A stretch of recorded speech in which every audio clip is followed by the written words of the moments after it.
नमो नमः.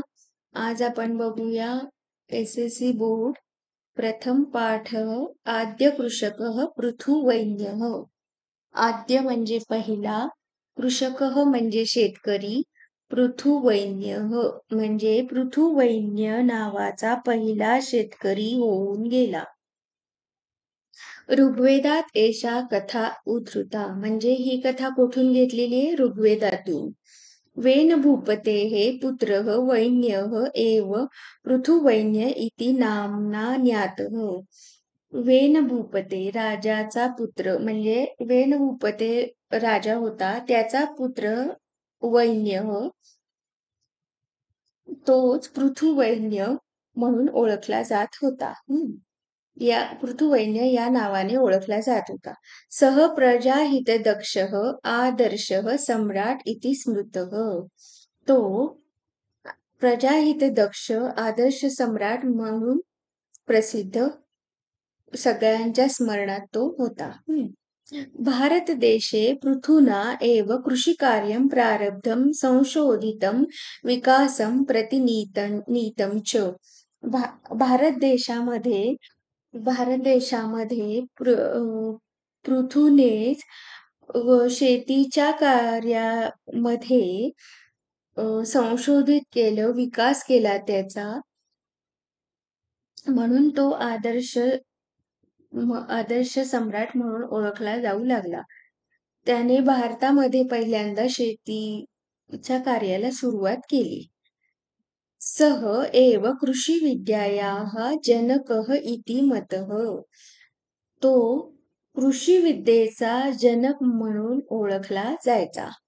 अतः एव सः प्रथमः कृषकः म्हणूनच म्हणजे त्याला सगळी विद्या ज्ञात होती. त्यानं पहिल्यांदा भारतामध्ये चालू केलं शेतीबद्दल सगळं संशोधन, त्याचा विकास करणं, म्हणून तो पहिला शेतकरी ठरला.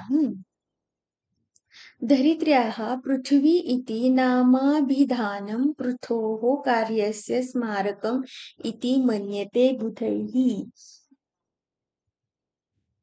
धरित्र्याः म्हणजे पृथ्वी, पृथुराजाच्या कार्यस्मरणार्थ वसुंधरेस पृथ्वी असे संबोधले जाते. म्हणजे त्याच्या नावापासूनच पृथ्वी हे नाव पडले. भूपालः पृथुवैन्यः नाम धरायां प्रथमः अभिषिक्तः सम्राटः. अभिषिक्त म्हणजे अभिषेक झालेला. भूपालः राजा, पृथुवैन्य नावाचा राजा, धरायां पृथ्वीवर प्रथम अभिषेक राजा पृथुवैन्य म्हणजे पृथ्वीवरील सर्वप्रथम अभिषेक झालेला सम्राट होय. प्रयाग क्षेत्रे पृथुरूपस्य राजधानी आसीत्. प्रयाग क्षेत्र पृथुराजाची राजधानी होती. प्रयाग क्षेत्रे सप्तमी विभक्ती. प्रयाग क्षेत्रे पृथुरूपस्य राजधानी आसीत् होती. प्रयाग क्षेत्र ही पृथुराजाची राजधानी होती. इथं तुम्हाला प्रश्न विचारला जाऊ शकतो की पृथुराजाची राजधानी कोणती? प्रश्न निर्माण करा. ह्याच्यासाठी सुद्धा हा प्रश्न येऊ शकतो. राज्याभिषेक समये चारणाः पृथुरूपस्य स्तुतिं गातुम् उत्सुकाः. राज्याभिषेक समये सप्तमी विभक्ती. चारणाः म्हणजे त्या राजवाड्यात पूर्वी असे स्तुती करणारे, राजाची गाणं म्हणणारे अशी लोक असायचे, तर त्यांना काय म्हणायचं? चारणाः. पृथुरूपस्य स्तुतिं गातुम् उत्सुकाः. गातुम तुमंत अव्यय. राज्याभिषेकाच्या वेळी म्हणजे चारण असे उत्सुक होते गाण्यासाठी, त्याची स्तुती करण्यासाठी, पृथुराजाची स्तुती करण्यासाठी. तदा तेव्हा पृथुराजा त्यांना आज्ञा करतो की तिष्ठन्तु चारणाः. तिष्ठन्तु म्हणजे थांबा तुम्ही असं त्या चारणांना तो आज्ञा करतो. कोण करतो? पृथ्वीराजा. यावत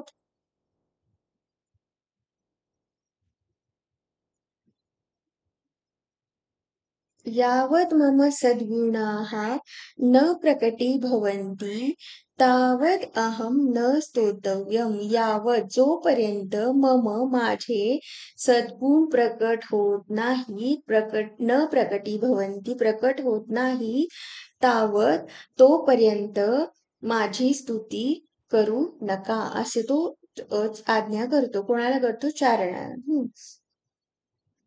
स्तवनम तू ईश्वरस्यैव भवे. स्तवन तर त्या ईश्वराचे केले पाहिजे. स्तुतिगायकाः पृथुरूपस्य एतादृशीं निस्पृहतां ज्ञात्वा प्रसन्नाः अभवन्. हम्म.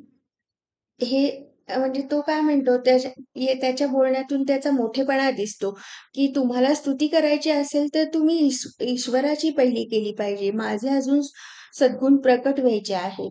माझी स्तुती करू नका, असं तो म्हणतो त्यांना. तर ते स्तुती त्यांना ऐकून ज्ञात्वा म्हणजे ते ऐकून ते खूप प्रसन्न झाले. पृथ्वीराजाचं बोलणं ऐकून, की माझी स्तुती करू नका, असं तो म्हणतोय.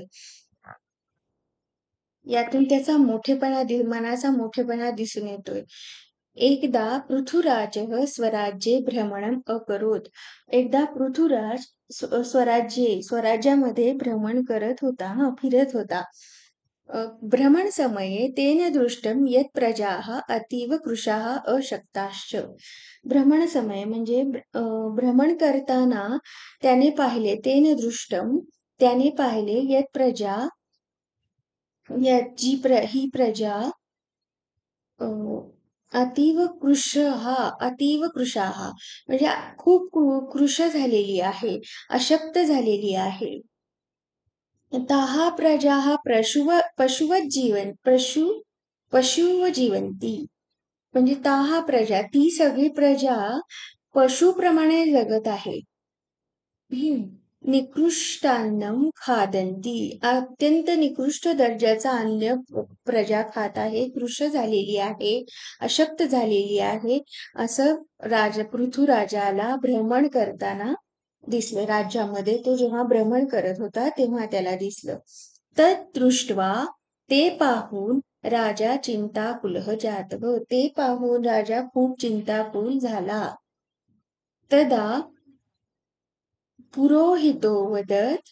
तेव्हा पुरोहित म्हणाले, हे राजा, धनधान्यादी सर्वं वस्तुजातं वस्तुतः वसुंधरायाः उदर एव वर्तते. हे राजन, धनधान्यादी सर्व वस्तुजातं सर्व वस्तुतः खरं तर वसुंधरायाः उदर एव वर्तते. वसुंधरेच्या पोटात आहे. तत् प्राप्तुं यश. ते प्राप्त करण्यासाठी तू प्रयत्न कर. तदा पृथुभूपेन तदर्थं धनुः सज्जीकृतं. धनुः म्हणजे धनुष्यबाण. त्यानंतर पृथुराजाने धनुष्य तयार ठेवले. तदा भूमिः स्त्रीरूपं धृत्वा. तेव्हा भूमी म्हणजे जमीन स्त्रीरूपामुळे धृत्वा धारण करून तस्य पुरतः त्याच्या पुढे प्रकटिता अवदच्च. म्हणजे भूमी स्त्री रूप धारण करून राजाच्या पुढे प्रकट झाली आणि म्हणाली, हे राजेंद्र, हे राजा, तव पिता दुःशासकः वेनराजः. हे राजा, जुलमी असणाऱ्या वेनराजः धर्मराज्यस्य पालनं न करोत. जुलमी असणाऱ्या तुझ्या वडिलांनी वेनराजाने राजधर्माचे पालन केले नाही. राजधर्माचे पालन केले नाही. तदा त्यानंतर मया चोर लुंठक भयात धनधान्यपुष्पफलानि मम उदरे निहितानि. त्यानंतर चोर लुटारूंच्या भयामुळे मी धनधान्य, फुले, फळे माझ्या पोटात ठेवले. कोणी ठेवले? तर भूमीने.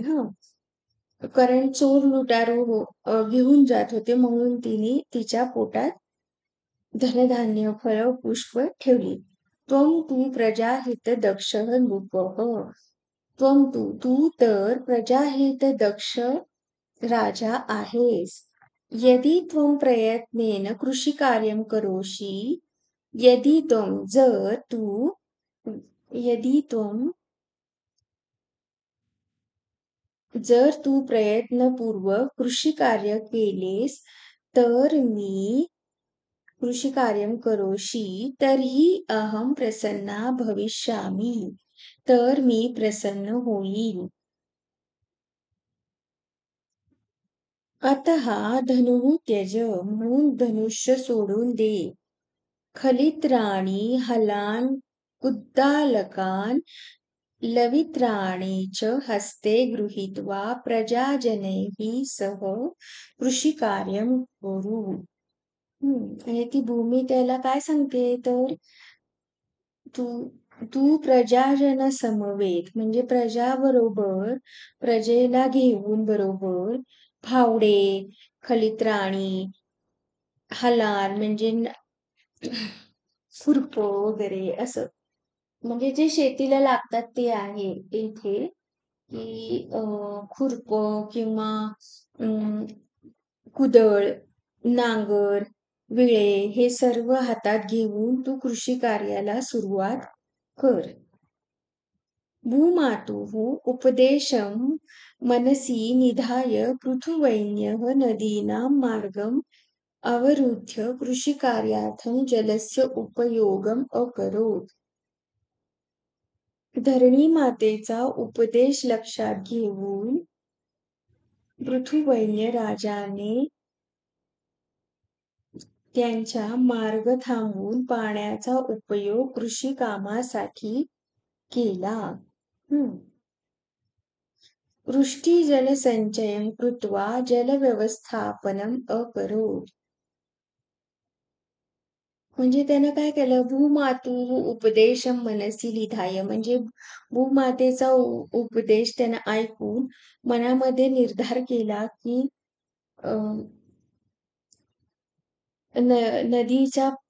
नद्यांचा मार्ग थांबवून पाण्याचा उपयोग कृषी कार्यासाठी त्यानं केला. पावसाच्या पाण्याचा साठा करून पाण्याचे त्यानं व्यवस्थापन केले. कृत्वा करून पाण्याचे जलव्यवस्थापनम अकरत पाण्याचे व्यवस्थापन केले. भूमीम उर्वतमाम कर्तुम प्रायतत त्याने जमीन अधिक सुपीक होण्यासाठी प्रयत्न केले. करण्यासाठी म्हणजे जमीन अधिक सुपीक होण्यासाठी त्यानं खूप प्रयत्न केले. तदनंतरम तस्मिन क्षेत्रे जनाः धान्य बीजानी अवपन. नंतर लोकांनी त्या ठिकाणी शेतात धान्य बीजे पेरली. अवपन म्हणजे पेरले. धान्य बीज म्हणजे धान्य त्यांनी पेरले. स नैकेभ्यः वृक्षेभ्यः विविध प्रकारकाणां बीजानां संकलनं चयनं च परिश्रमेण अकरोत्. त्याने अनेक वृक्षापासून विविध प्रकारच्या बीजांचे परिश्रमपूर्वक संयम व निवड केली. त्याने अनेक वृक्षांपासून विविध प्रकारच्या बीजांचे परिश्रमपूर्वक संयम व निवड केली. म्हणजे त्यानं अभ्यास केला आणि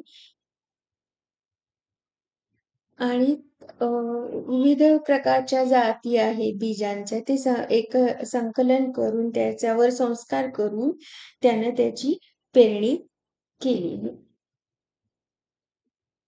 अनंतरं बीजानां संस्करण कृत्वा वपनम अकरोत्. नंतर बीजांचे संस्करण करून पेरणी केली. हं.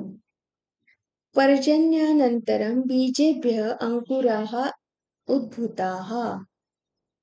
पाऊस पडल्यानंतर बीजेभ्य म्हणजे बीजातून अंकुर फुटले. धान्यांच्या अंकुर फुटले. म्हणजे पाऊस पडला त्याच्यानंतर मग त्याच्यातून ते धान्य उगवायला लागलं हळू-हळू. धान्यलाभेन सर्वे प्रजाजनाः सन्तुष्टाः च अभवन्. धान्य लाभल्यामुळे म्हणजे त्यांनी काय केलं, की शेतीचं सगळं त्याला माहिती होतं. मग त्यानं बीजांवर संस्करण करून, शेतीला लागणारं पाण्याचे संचय साठा करून, सगळं त्यानं बीजांचं वपन करून म्हणजे पेरणी करून, त्याच्यानंतर पाऊस पडल्यावर छान धान्य यायला लागलं. धनधान्य लाभेन सर्वे प्रजाजनाः सन्तुष्टाः च अभवन्. धान्य लाभल्यामुळे सर्व प्रजाजन संतुष्ट झाले. एषः कल्याणकारी नृपः पृथिव्यां प्रशासने अग्रणीः जनसेवाव्रती च अभवत्. हा कल्याणकारी राजा पृथ्वीवर प्रशासनात अग्रेसर व वनसेवाव्रती ठरला. ह्याला सगळं माहीत असल्यामुळे शेतीचं कार्य आणि लोकांना मदतीला घेऊन शेती पूर्ण करून पाऊस पडल्यावर त्यांना छान धान्य मिळाल्यावर असा हा कल्याणकारी राजा पृथ्वीवर प्रशासनात अग्रेसर ठरला आणि जनसेवाव्रती ठरला म्हणजे जनसेवा करणारा ठरला.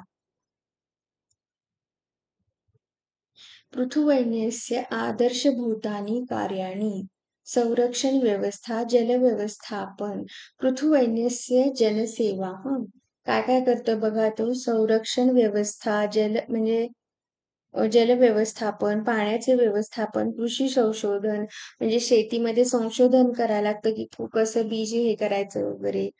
आरोग्य सुविधा म्हणजे ज्या लोकांसाठी त्यांना आरोग्य सुविधा उपलब्ध करून दिल्या. पशूनां कृते रक्षितानि तृणक्षेत्राणि. म्हणजे गाई म्हशींसाठी त्यानं शेती असं हे असतं ना म्हणजे गवत वगैरे ते तयार केलं. अन्न दुग्धादीनां व्यवस्था म्हणजे अन्न लोकांना ती प्रजा कृश झालेली. त्या लोकांना अन्न, धान्य, दूध व्यवस्था केली. नगराची व्यवस्था केली. एक राजा काय काय करू शकतो इथं हे तुम्हाला दाखवलेलं आहे.